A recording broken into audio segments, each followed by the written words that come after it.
اللہ کی قدرت سے حضرت ایوب کے تمام مویشی جانور اور جائیداد نوکر وغیرہ اسی طرح بڑھنے لگے، یہاں تک کہ وہ پہلے سے دوگنا ہو گئے۔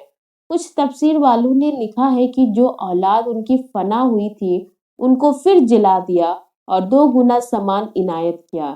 پھر صحت کے بعد حضرت ایوب علیہ السلام تبلیغی دورے پر روم والوں کے اور اسی ملک میں ان کی وفات ہو گئی۔ اِنَّا لِلَّهِ وَإِنَّا إِلَيْهِ رَاجِعُونَ۔